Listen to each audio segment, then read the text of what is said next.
بسم الله الرحمن الرحيم والصلاة والسلام على رسوله الكريم وعلى آله وصحبه أجمعين.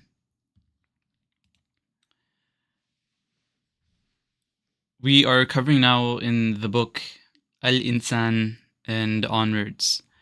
If you guys have kept up so far, a lot of very heavy concepts the Sheikh covered in the book that he observed. Sheikh Salih Al-Ghanim talked about the deterioration, the problem of perpetual crisis that we talked about earlier, where we have so many resources and so much khair, so much ni'mah Allah subhanahu wa ta'ala bestowed upon us, and yet we find ourselves in such a humiliated position. And then he shows how the exportation of intellect, right? If you guys remember that, they rig the economies within our countries, and the top graduates, the smartest of the smartest people that graduate within the Muslim world, they move to the Western world because they need better jobs, they need better pay. And so they systematically, it's like a giant, dystopian thing where they have these tubes going out to the Muslim world, and they're just sucking up all of the bright minds, and then leaving the rest to suffer the consequences of imperialism, the imperial capitalist agenda. What do you guys think? What do you guys think is really the goal of the West? Think about that for a second. What is the ideology, the deen of the West? What do they do it for? Like, we understand some nuance. Their aqidah is secularism in nature, right? Their justification might be liberalism. There are these ideologies that play a certain part. But what truly encapsulates their deen? What do they spread out for? What are they reaching out, working so relentlessly for?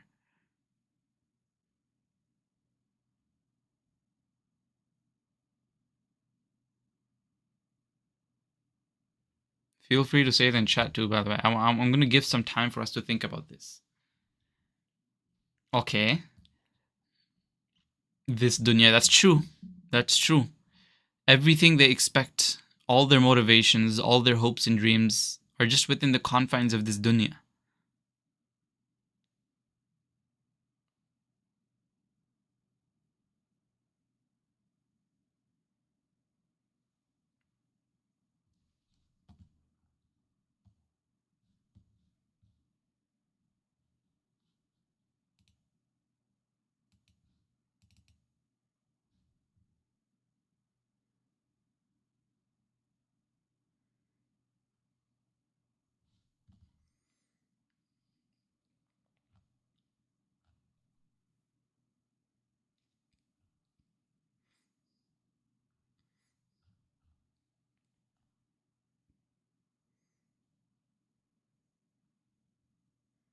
To dominate.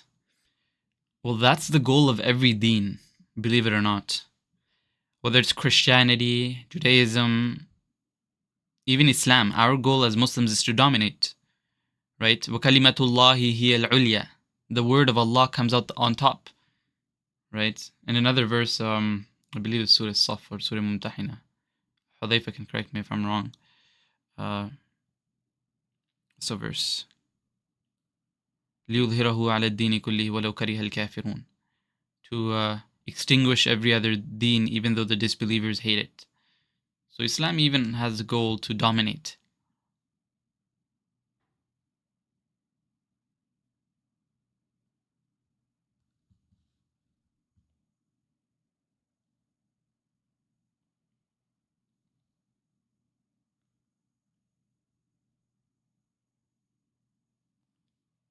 Surah Saf, verse 9. There you go. It's the reference.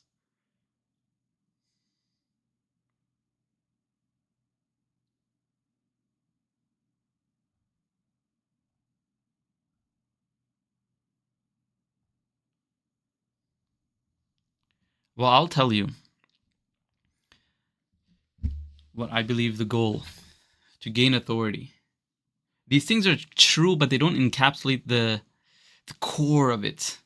Like, yes, they are working for the dunya, and all their motivations and dreams lie within it. And yes, their goal is to dominate, even though all deen want to dominate and all deen want to gain authority. We as Muslims want to gain authority ourselves. The Jews, the Jewish people want to gain authority, at least the true ones. And then the secularists want to gain authority as well. What truly encapsulates the West, what marks their deen, is capitalism. All right? And I'll tell you why.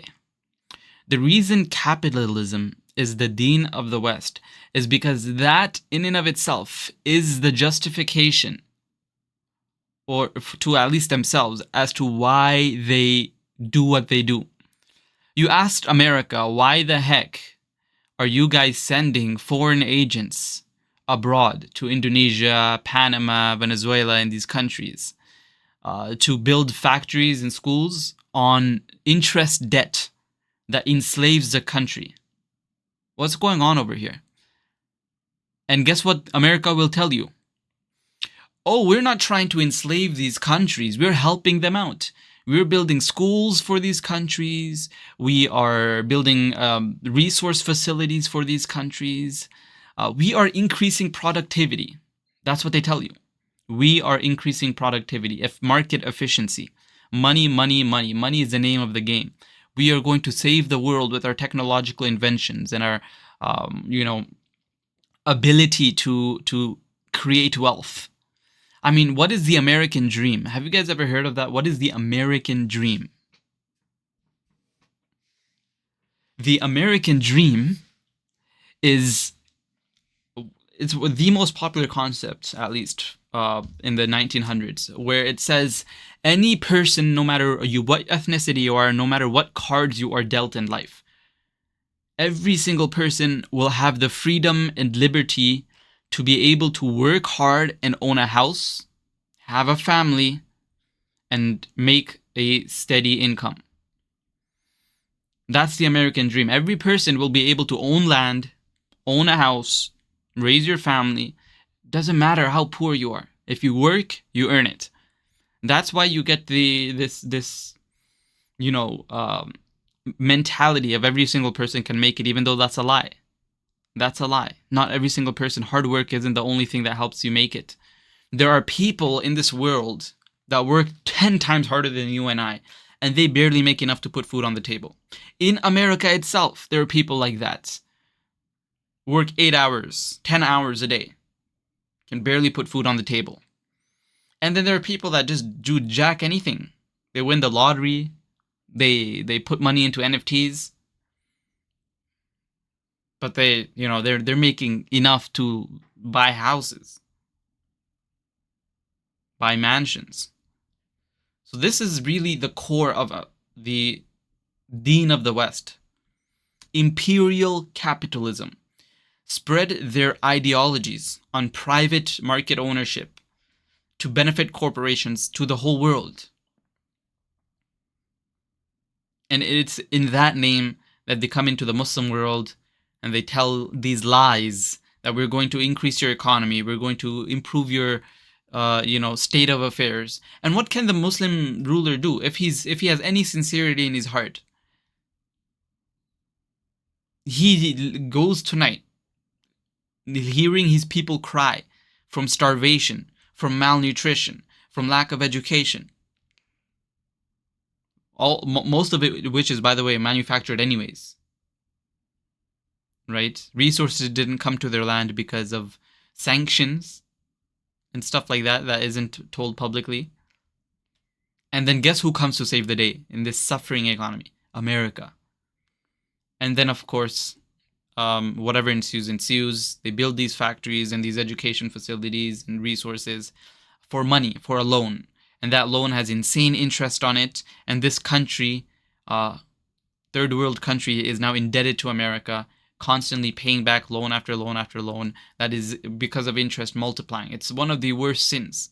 Riba, by the way, is notably the worst major sin after shirk. Okay? It's the only sin. Allah subhanahu wa ta'ala says if you are part of this riba system, then you have waged war upon Allah and His Messenger. Don't hear that type of language with any other sin. Just so you guys understand where it's coming from when they what the West is actively within our lands and stuff like that. That's their deen, and we need to undermine that. We need to teach people and bring confidence into people that capitalism breeds oppression, because necessities can be privately owned. You have suffering. War companies privately own all the ammunition and guns and weapons, and so they benefit off of wars. Whenever a war happens, what's happening in Yemen, what's happening in Iran, what's happening in all these different countries, what's happening in Gaza, Lockheed Martin and all of these other ammunition companies make money. They love war. They're incentivized to continue war. Same with health companies. How much did Moderna and Pfizer make? Billions they made off of the vaccines. They made billions. You think they're doing it for the sake of the people all of a sudden? Because they're sincere? They want to end COVID, stop the spread of COVID? No. They're doing it for gain. It's capitalism. At the end of the day, all of their motivations is capitalist motivations. It's all money. It's all market efficiency. They use the people like they're little, insects, something that you can just extract whatever you want from and then leave the rest of them to suffer. May Allah subhanahu wa ta'ala, punish these people that are really causing all of this suffering and guide the ones who are the victims. Now the author, after talking about all of these things, the tangent was on me, talking about the deen of the West. He talks about al-insan and what separates al-insan from animals. Evolution would like to think we're one and the same. It's interesting the way evolution comes around and stuff like this. It's like directly from Shaitan. Shaitan hated the fact that Adam alayhi salam was such a great creature. And he wants to bring Bani Adam down. And so he convinces Bani Adam that they are no different than animals. Any impulsive desire you have, you can act upon it. Any person that has no self-control over their desires is going to fall into sin. Right? That's fundamentally what it is. And they become worse than animals in our sight. But a person that can control their desires and impulses are better than angels in our sight. That submit to Allah subhanahu wa ta'ala entirely. And so evolution comes and convinces humans en masse that they're just one step away from animals. Just one link within the chain of evolution.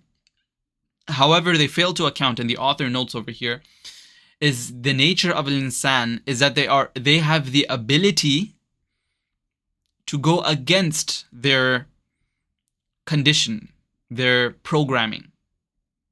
Every single living thing has desires. True? Yes, that's true. The bacteria have the desires to consume and procreate. The animals have also the same desires, consume, procreate. And human beings have the same desires, consume and procreate.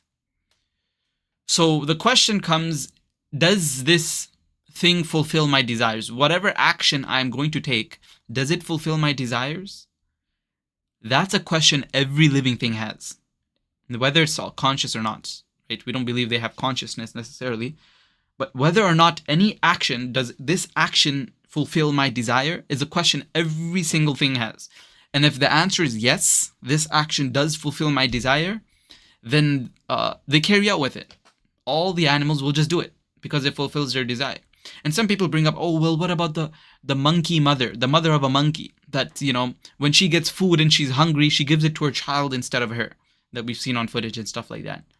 Is that not sacrifice? Is that not going against your desires? Is the mother of that little monkey not going against her desires when she does that? We say no, because that in and of itself is part of the desire. The mother, with her desire to procreate, also brings the desire to nurture. However, the human being has something very, very specific. It has a second question within this chain of command before they commit a behavior. Before behaving in any way, the human being asks a second question.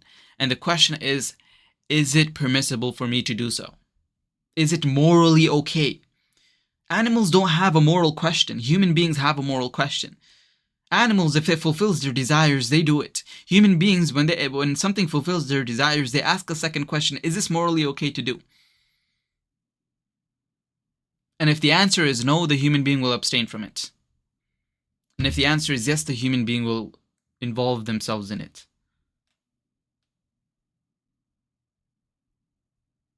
Meaning what? This ties into the greater narrative of what we were talking about in society.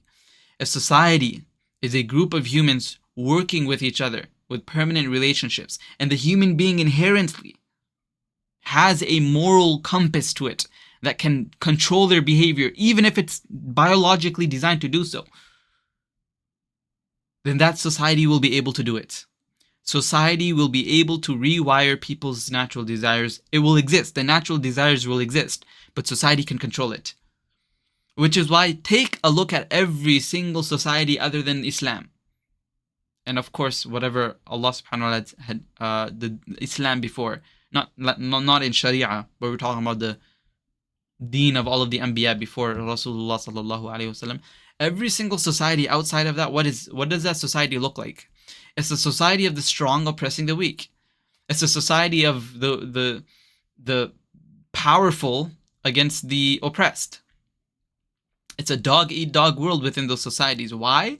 Because they have nothing to control the human being's moral compass. They'll do anything because the moral compass, if not instilled by society, becomes very, the fitrah is something that can be muddled. Your parents are, let's say, Majusi, fire worshippers, and you're born in the fitrah, and you have a natural inclination to go towards Allah subhanahu wa ta'ala, they can pull you away from that. That's true. Same thing with society. En masse can condition the fitrah and muddle it towards you act in degenerate ways. So that's what the author is talking about when he's talking about al-insan. Fundamental thing that separates is that second question from animals. The question on permissibility, whether or not it is okay to do so. Now, I'll tell you, the author goes ahead and talks a lot about knowledge and the contents of knowledge and stuff like that. Honestly, I don't think it's very, very important. Where it gets, at least from what I've seen, maybe people take it in a different way, and you guys can read it. It's from page 26 to page 44. And even Al-Fikr al-Mustanir. You just need to understand that the enlightened thought, whenever the author is talking about enlightened thought, you need to understand it just means he's talking about deen. The question of where did I come from? What am I doing here? Where am I going? It's the most fundamental questions for human existence. That's what the author is talking about. But I think what we're going to continue on, we're halfway through the book at this point. After you go through those things, we are actually almost halfway through. We're going through from page 88. Page 88 onwards, we will continue on next time. And I want to take a little bit of time to talk a little bit about tazkiyah and stuff like that. But any questions on that so far? This is going to be really important going forward. Understanding society, the definition of society, and understanding the human being and what separates the human being from animals.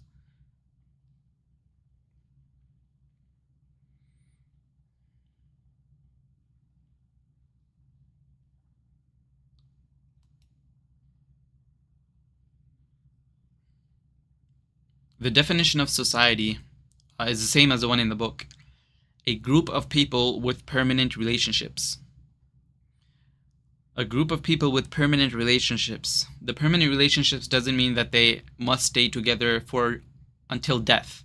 No, permanent relationships over here means they have agreed upon rules that they will abide by until the foreseeable future.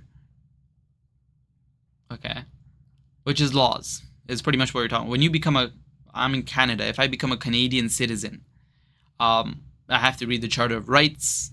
I have to announce allegiance to the state. I mean, you don't have to announce allegiance to the state or something like that, but yeah, I definitely have to agree to the Charter of Rights. The Canadian Charter of Rights is the list of permanent relationships that I will not steal, I will not kill, I will not, yell fire in a movie theater. All of these restrictions, when I agree to it, I've agreed to live in that society with permanent relationships. If I destroy the permanent relationships, let's say I break the law, I kill, I steal, society will have to give severe consequences. Kick me out, or whatever punishment is instilled for breaking the permanent relationship. That's what the definition. So society equals a group of people with permanent relationships. Okay. Now, I want to talk a little bit about what's coming for us. Ramadan is in 2 days. It's crazy, subhanAllah. I mean, like 3 days, really, if you round it.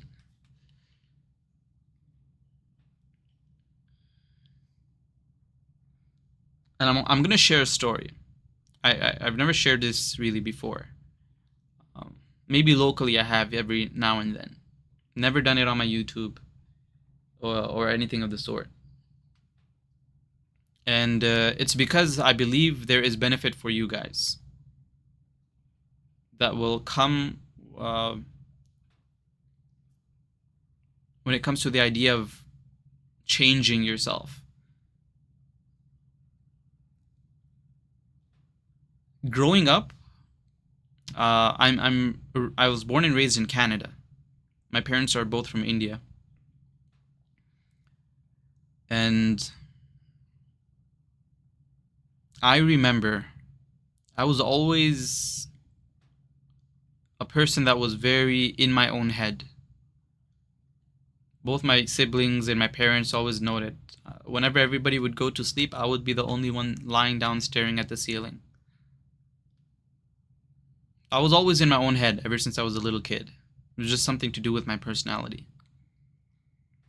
And when it came to the slings of fortune, I wasn't necessarily, from a dunya perspective, blessed with much at all. Like, alhamdulillah, like I had loving parents. I had a roof over my head. I had food that was given to me. But when it comes to the things that you guys would look up to, I didn't have much of that. I remember I was in grade 7 and there was a competition on who was the shortest person in the whole class. And there was me and there was the shortest guy and the shortest girl, and we had to put our backs against one another. And I came out shorter. And I was like the shortest person in the class. And of course, if you know grade 7 people, people bully you for that. They make fun of you for that. They bully you for that. And stuff like that happens. And I got so worked up. I was so sick of the bullying. I was so sick of people looking down on me in grade 7 that I decided to take it out on one kid. All right. And this kid, he joined like late into the semester, and he was like the same height as me almost. He was a little bit taller than me, but he was also in a similar situation. He was bullied and stuff like that as well. You would think that if two kids are bullied, they would get along. Both of them are victims to the same forces. I decided I'm going to win over the favor of the popular kids. And I wasn't even smart, by the way. Mind you, grade 7, I think I failed a class. I got C's and D's. I was one of the bottom of the class. I wasn't smart at all. I wasn't, like, I was fat. Like, I was very overweight. I had a skin condition. Like, I had bad hygiene and also skin condition where my skin would flake up and it would be just these black patches. You could take your nail and you could run it through my thing and you could get like a bunch of this dead skin and grime and stuff like that. It was nasty. So I was a kid, like, you wouldn't even want to get close to me even if you had a good heart. And so I decided I'm going to take it out by I'm going to beat this kid up. And if I beat this kid up, they would think I'm in the same boat as them, because those bullies would also, beat that kid up. And when they heard about that, they're like, yo, let's put these guys in a fight. And so after school, they took us in the back of the school. And I fought this kid. And he beat me up. He choked me out until I was crying, pretty much. And then they called the fight off. And I was sitting there. I started the fight with that kid, that innocent kid. The innocent kid beat me up, even though he was a victim to the same misfortune. And that was breaking for me. I felt like this is the end of the world. It cannot get worse than this. I embarrassed myself. My intellect is bottom, not smart at all.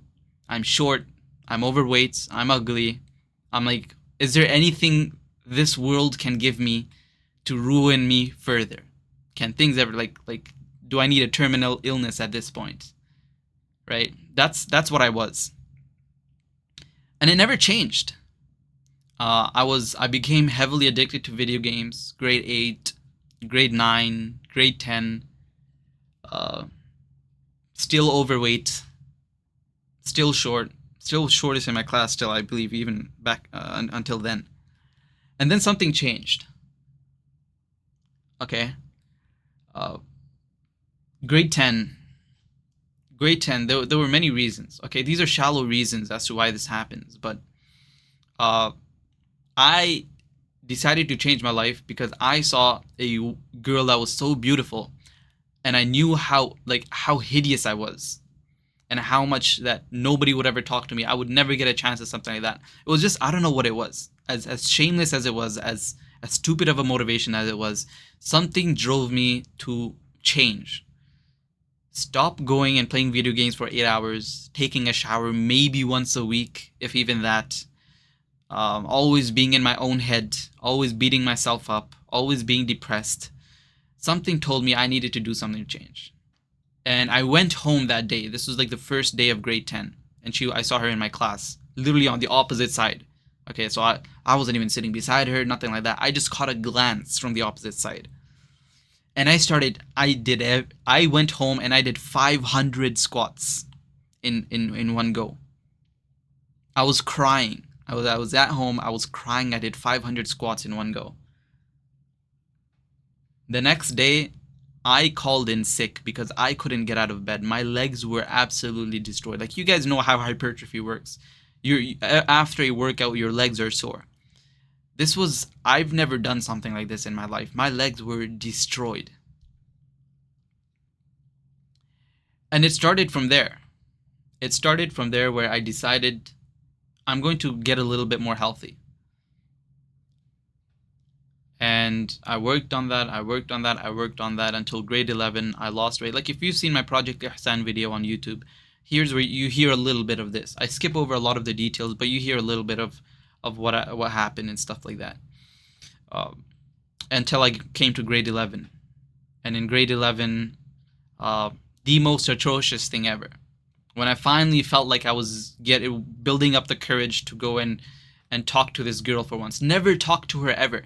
And I knew her, and this is weird. I knew her ethnicity. She was Ukrainian, and I taught myself how to speak Ukrainian. I knew how to open. I had an opener. I was gonna say "Привіт." I was gonna tell her "Як справи," and I'm gonna talk to her in Ukrainian. Like, I had all of these things. And finally, when I was building up the courage to actually go and talk to a girl for the first time in my life, which is, of course, I'm not saying this to advertise this in any way or something like that. It's just something I did. And I think this whole story in totality will bring you benefit. When I finally got the courage, guess what happened? Some rich guy from Mexico flew her over. This is a high schooler. She's a minor. She's like 15 years old, maybe 16. And she was flown over, and she has on her Facebook with this older gentleman who paid her, and she's pretty much like a sugar woman, or I don't know what you call it when you pay for, would pretty much adopt her as your wife. It's weird. It was that was like, yeah, sugar baby. And once again, I found myself at square zero. After all of this work, after all of these crazy, things that I was doing to myself, I felt like it was all for nothing. But every single time this happens, I realize how shallow my motivations were. I realize how shallow these motivations were. First year university comes around, and this is where things are like, I thought we're going good. I started taking life seriously after that girl story I told you about. I decided, love is for the weak. Like, I had this, like, the red pill mentality. Women are this, women are that. You need to focus on yourself. This world is all this and that. And I bought into the whole red pill thing. Looks maxing, black pill, red pill ideology. And went into first year university. I was making money on my own at this point, and I had things going for me. And then I lost it all, right? I lost money on the stock market. My grades were terrible because I was focusing on business and stuff like that. And square zero again. Failure, absolute failure. Nothing going for him again. Not money. Looks, maybe. Like, at this point, actually looks were good. Allah subhanahu wa ta'ala sort of, I don't know, polished the stone. It's from the ni'mah of Allah that I had a growth spurt. I was 5'8", roughly, which is still, Canada's average height is 5'9", I believe. So it's still, like, right under average still. So it's nothing good. But then, like, I lost weight and my skin cleared up.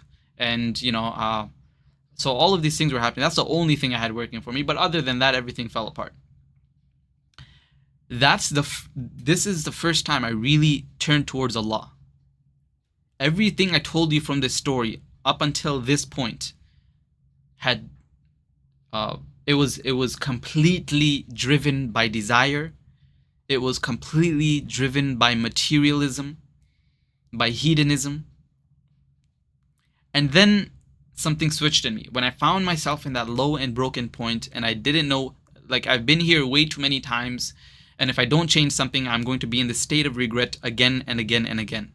And regret, if you understand, is one of the most disgusting feelings a human being can ever experience in their life. The feeling of regret.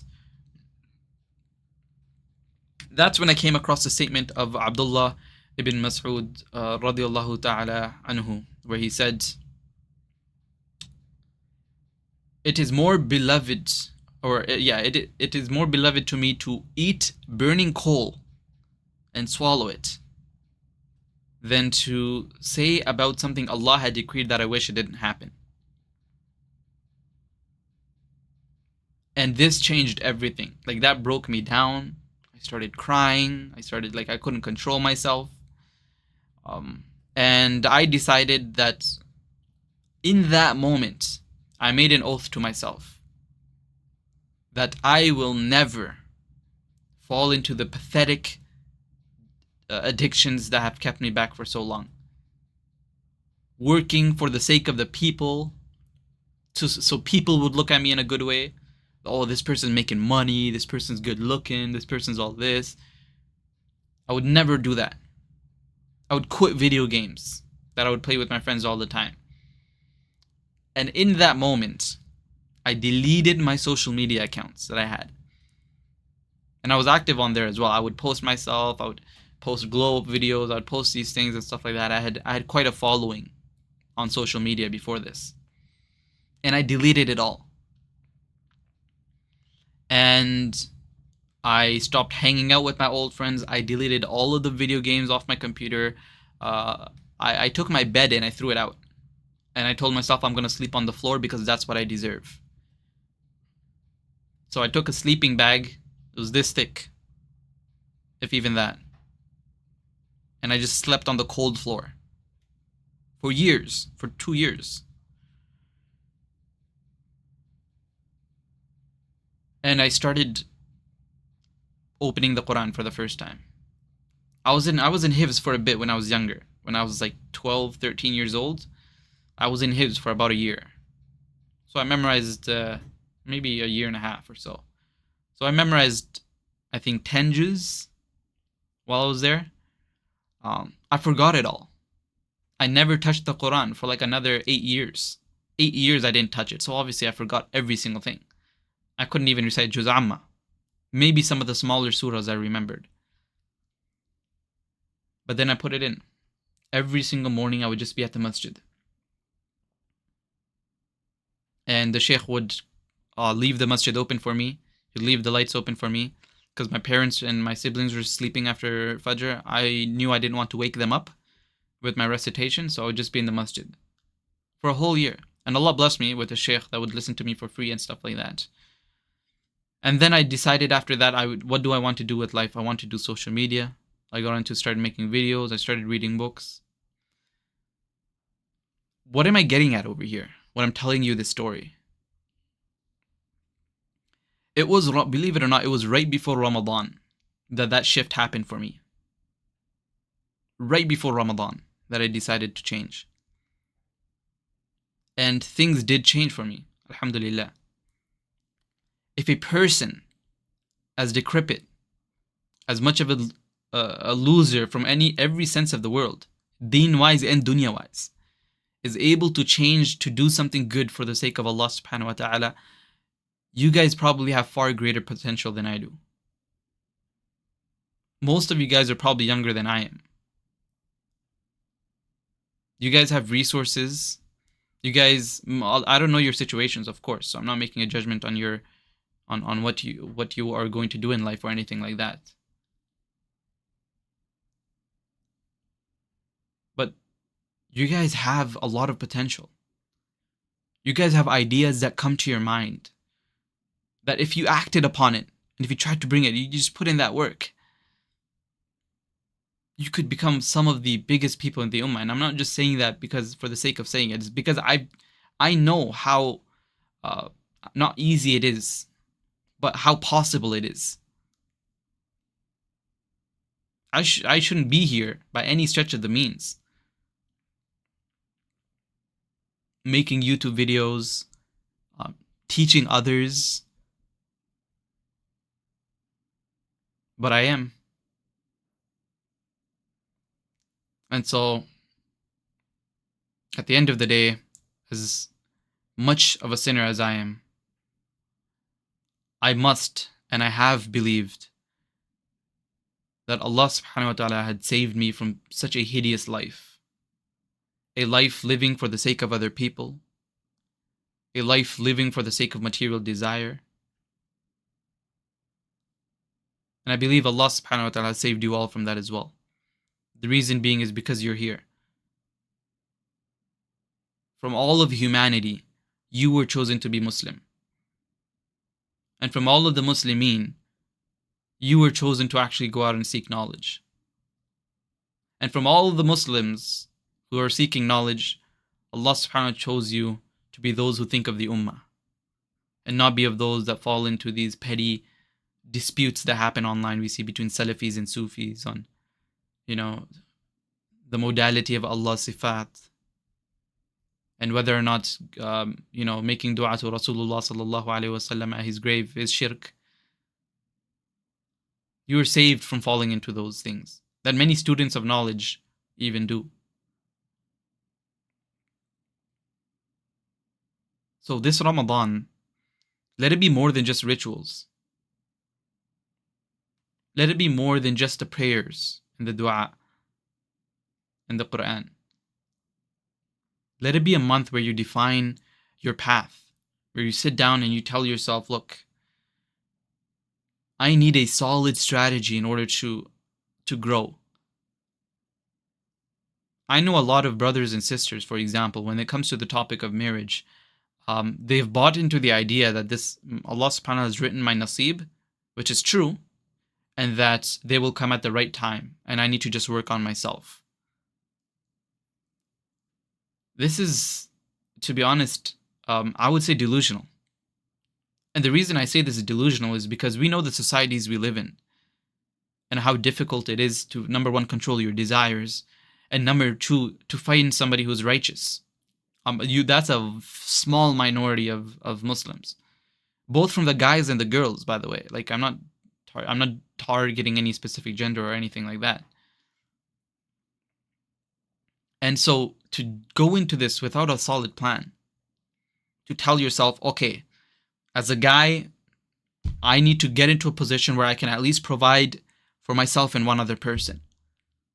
And that's going to take a lot of work. It's going to take hard work and long hours, but I'm going to put in that work. And as soon as I meet that threshold and my character and deen are upright,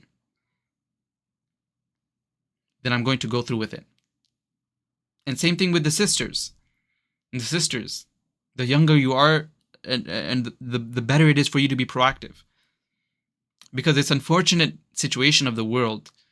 Whereas when you're getting, older, you're getting to the age of 25 and over and stuff like that, it becomes extremely difficult to follow through with standards. I still talk to sisters even within my local community. They're like 26 years old or something, 25 or 26 years old, and they get uh, maybe people interested in them for marriage, and they say no. I have this idea that I'm going to get married to, you know, let's say like a Yemeni person. Okay, they have these standards. No strategy, right? So Allah subhanahu wa ta'ala says, وَإِذَا سَأَلَكَ عِبَادِي عَنِّي فَإِنِّي قَرِيبٌ أُجِيبُ دَعْوَةَ الدَّاعِ إِذَا دَعَانِ فَلْيَسْتَجِيبُوا لِي وَلْيُؤْمِنُوا بِي لَعَلَّهُمْ يَرْشُدُونَ. Allah subhanahu wa ta'ala says, when my slave calls upon me, then indeed I am close. I respond to the call of the caller when they call me. فَلْيَسْتَجِيبُوا لِي. So let them respond to me. Your dua to Allah subhanahu wa ta'ala to have a righteous spouse. Your dua to Allah subhanahu wa ta'ala to have a let's say, strong income. Your dua to Allah subhanahu wa ta'ala to make you an influential da'wah carrier within the ummah of Rasulullah sallallahu alayhi wa sallam.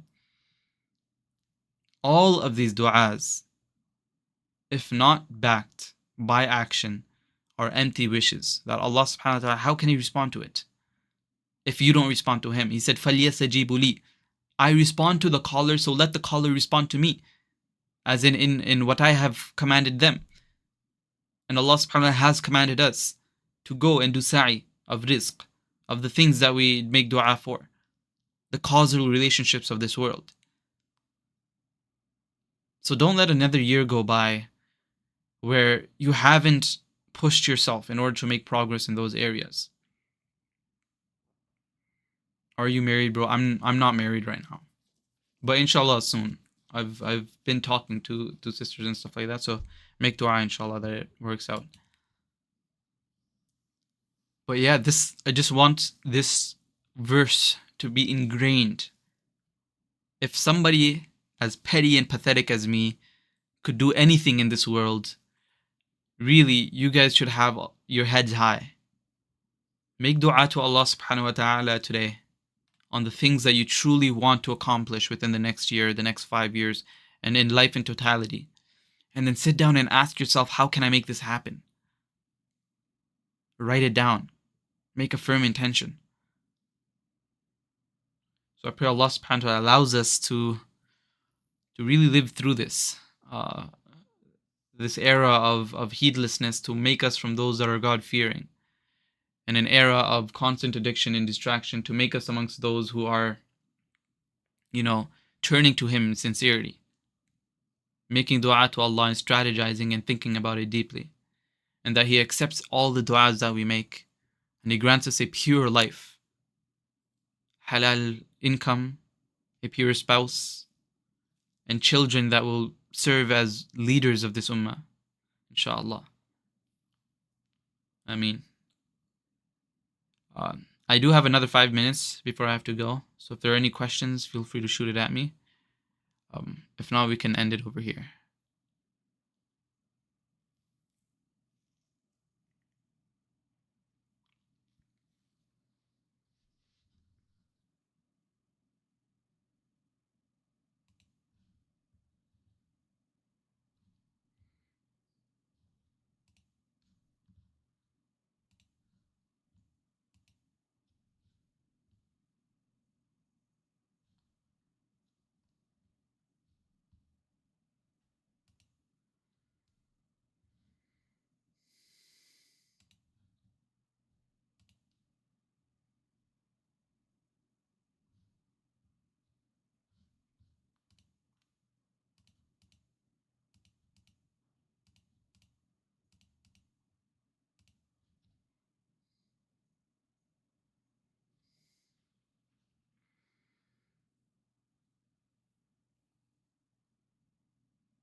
Did you finish reading the whole book? Multiple times, actually. This is one of those books I read again and again. So yes, I have finished reading the whole book.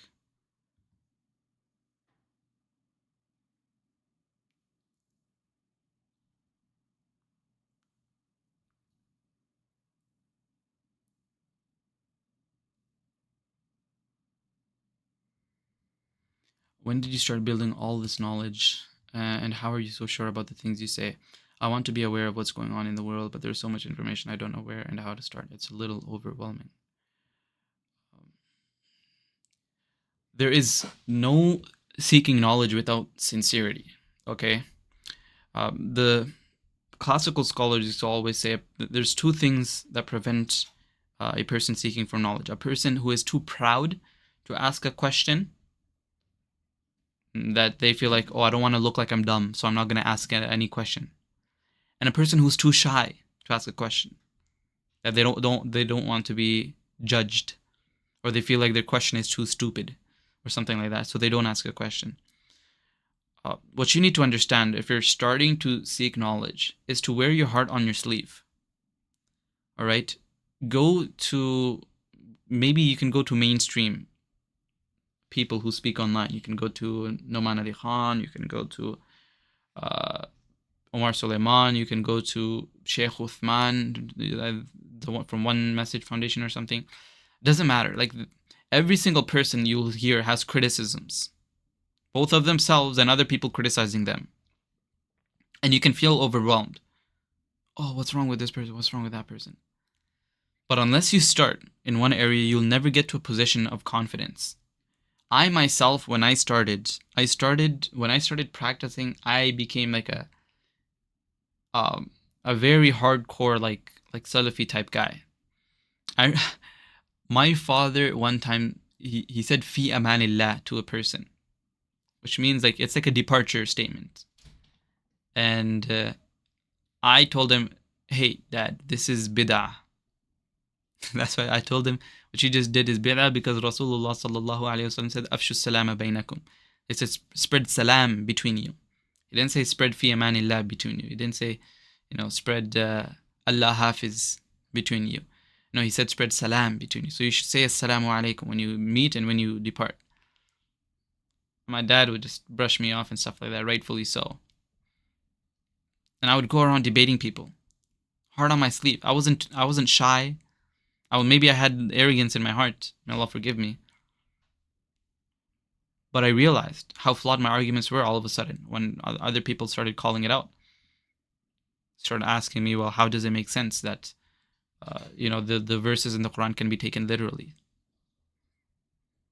And then, I hopped around. I went to the modernist end and started rationalizing everything. Oh, everything in the Quran has a rational explanation, right? Nuh alayhi salam wasn't literally 950 years old. He was like, he had, it was just how time was measured back then. They didn't have the 60-minute clock, right? And because they didn't have the 60-minute clock, that 1 hour is 60 minutes and 60 minutes is 3,600 seconds. They used a different numerological system for the clock. Then it makes sense why 950 years was used over here. These are stupid modernist arguments, but I fell for it because I was just starting off. And I didn't have an argument against it, so I fall for it. And that's the inevitable nature of a person starting off. The thing that will tame you from going off the board or off the record is having a sheikh you can go back to, and that's exactly what I had. Every time I would develop these weird opinions because I went online and I started learning from a bunch of different people, I would go back to my sheikh in real life and I would tell them about it. One day I would make adhan with two repetitions, and one day I would just do it with a single one. Ashhadu an la ilaha illallah, ashhadu anna Muhammadur Rasulullah, hayya al-salah, hayya al-falah, right? And my teacher would be like, what are you doing? You're studying Hanafi fiqh and you're out here saying iqamah with just one repetition. It makes no sense. And I was like, I learned online. Ibn Taymiyyah rahimahullah said you can do both. And it's good to mix both because both are from the sunnah. And my teacher's like, bro, you're stupid. You don't just pick any opinions you see around. So you have a teacher in check. If you don't have a teacher, you can find one. I don't know where you are, but wherever you are, I'm sure there is a teacher that you can find. And if you really are having a difficult time finding a teacher locally, make dua to Allah subhanahu wa ta'ala, and see if you can register for like an interactive course online. Like I think Alasna Daniel Haikachu's wife maybe has one where you're in direct contact with her.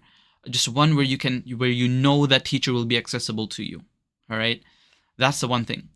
And then at that point, the only saving grace you have and the only thing that can really push you to new extents is thinking about the ummah and living selflessly. As long as you're sincere to Allah subhanahu wa ta'ala that you are here as a slave of Allah and you want to fulfill His commands and really raise the ummah of Rasulullah sallallahu alayhi wasallam that has found themselves in such a terrible situation, that you are guided by the suffering of the ummah, that you've seen 500,000 children bombed to death in Iraq, you've seen the tens of thousands of children buried under rubble, killed alive in Gaza. When you're driven by the suffering of the ummah, then you rise beyond these petty arguments. You tell yourself, how can I argue with this person? How can I, take these criticisms about this person when the ummah is really suffering right now? Isn't the unity more important? Isn't good heart and goodwill to one another more important than these petty arguments? You think of your opinions as so high, so confident. Isn't that more important? That we sit here debating with one another while they're over there dying, not knowing if they're going to stay alive the next day? This is the guiding grace for all of the greatest revivalists you've seen. Muhammad Fatih rahimahullah, Salahuddin al-Ayyubi rahimahullah ta'ala, Izzuddin ibn Abdul Salam rahimahullah ta'ala. Every single one of them, they complain that the scholars and the people of their era are so arrogant that they're debating with one another while Al-Quds is being taken by the Crusaders, while Constantinople still continues to be in the hands of non-Muslims. They were driven by that vision and that helped them rise beyond. They were not the most knowledgeable of people. They were not necessarily the kings of the people, the most powerful within the nation, but they were a people with a vision, and they were driven by that the selflessness for the sake of us, the rest of the ummah. They wanted this, Allah subhanahu wa ta'ala's grace. And if you can have that at the back of your head when you go around seeking knowledge, things will clarify itself. Okay? So that's just my departing advice.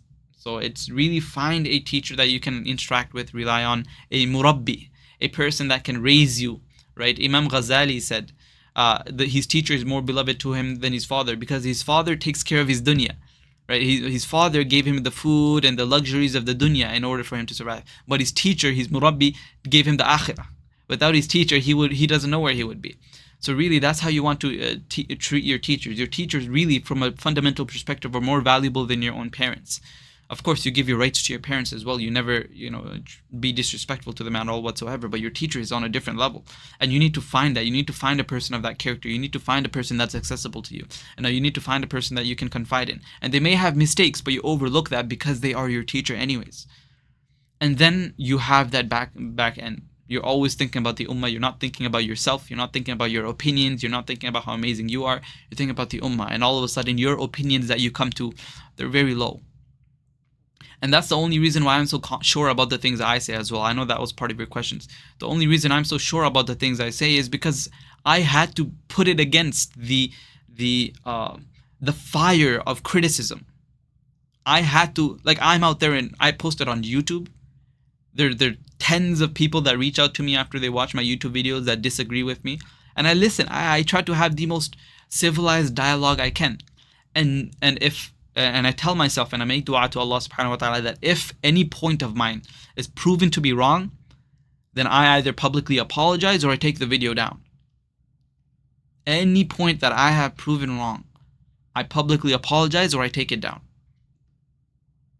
My most controversial thing was my video about music. That the nuance, music is haram, but not every single type of it is haram. That video of mine got smack. There was a guy with 100,000 followers that made a refutation, over 100,000 followers that made a refutation video on me. And he said this person doesn't know what he's talking about. Ibn Taymiyyah said every single musical instrument is haram without question and stuff like that. But his argument didn't stand. I didn't want to get into back and forth and stuff like that. But, I told myself, if this person actually makes a really good argument and he proves that, I'm going to throw away all of the music I have in my videos. And I'll re-upload them without any of the music. Right? So you have your opinions, but you're always ready to change them when you have the idea that your opinions are not important. Your opinions are not high. The suffering of the ummah is greater than any opinion that you can come through with your seeking of knowledge. Then you're ready to change. Because who cares about your opinion, right? You tell yourself that. Allah matters more. The responsibility Allah subhanahu wa ta'ala has given me towards the ummah matters more. I know it was a bit of a tangent, but that's sort of what I learned that helped me in that department of seeking knowledge and gaining confidence in your da'wah. But I hope it was beneficial. Jazakallah khairan everyone for coming. I hope I don't make this a Wednesday only thing and I'm showing up Monday inshallah. But subhanakallahumma wa bihamdik wa nashhadu an la ilaha illa ant nastaghfiruka wa natubu ilayk. May Allah subhanahu wa ta'ala accept all of our good deeds. Anything wrong I've said is from me, from shaitan, and Allah subhanahu wa ta'ala and His Rasul sallallahu alayhi wa sallam are free from it. Assalamu alaikum wa rahmatullahi wa barakatuh.